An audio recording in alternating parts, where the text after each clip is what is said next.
ఇక్కడ మనం కలియుగం అంటున్నాం, అంతా కలియుగంలో ఉన్నామని చెప్తున్నాం కదా. ఈ కలియుగం యొక్క కాలం ఎంత? 4,32,000 సంవత్సరాలు. ఇంతకాలాన్ని కలియుగం అని అంటారు. అప్పుడు ఒకసారి కలియుగం మొత్తం గడవాలి అంటే 4,32,000 సంవత్సరాలు గడవాలి. ఇక్కడ ఇంకో విశేషం ఏంటంటే దీని వెనకది ద్వాపరయుగం. ద్వాపరయుగం ఎంత పెద్దది అని అంటే ఈ 4,32,000 సంవత్సరాలు ఇంకో 4,32,000 సంవత్సరాలు కలిపితే అది ద్వాపరయుగం. దానికి ఇంకో 4,32,000 సంవత్సరాలు కలిపితే త్రేతాయుగం. దానికి ఇంకో 4,32,000 సంవత్సరాలు కలిపితే అది కృతయుగం.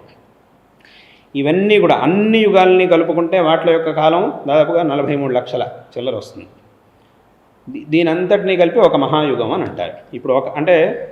ఇప్పుడు మనిషి తన యొక్క ఆయుష్ నుంచి చూసుకోవడం మొదలెడితే అప్పుడు వాడికి తెలుస్తుంది. ఇప్పుడు మనిషి యొక్క ఆయుష్ సామాన్యంగా ఒక 100 సంవత్సరాలు.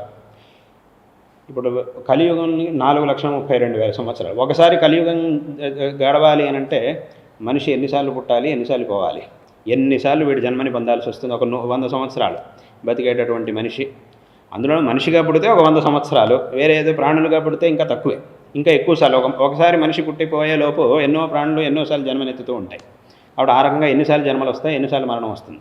ఇదంతా కేవలం కలియుగంలో మీరు ఆలోచిస్తే అప్పుడు ఇంత పెద్ద సంఖ్య. అలాగే 4 యుగాల్లోనూ ఆలోచిస్తే అది ఇంకా పెద్దదవుతుంది. ఈ 4 యుగాల్ని కలిపితే ఒక మహాయుగం అని అంటారు. అటువంటి 71 మహాయుగాల్ని ఒక మన్వంతరం అని అంటారు. అటువంటి 14 మన్వంతరాల్ని ఒక కల్పం అని అంటారు. అంటే సామాన్యంగా 1000 మహాయుగాలు. 1000 మహాయుగాలని ఒక కల్పం అని అంటారు. ఈ ఒక కల్పం అనేది బ్రహ్మకి, ఎవరైతే సృష్టికర్తగా ఉన్నాడో ఆ బ్రహ్మకి ఒక పగలు.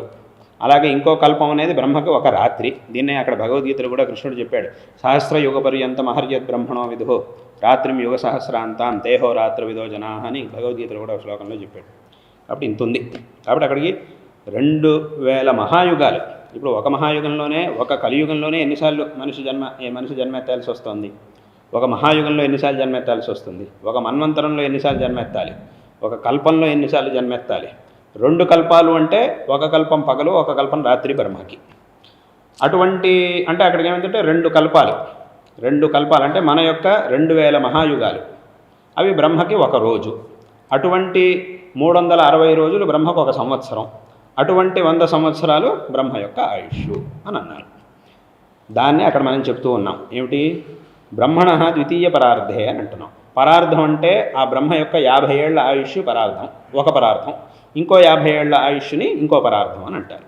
ఇప్పుడు ప్రస్తుతం ఉండేటటువంటి బ్రహ్మకి 50 ఏళ్ళు పూర్తయ్యాయి, తర్వాత 50 ఏళ్ళు నడుస్తున్నాయి. కాబట్టి ద్వితీయ పరార్థంలో ఉన్నాము అని చెప్తున్నాం.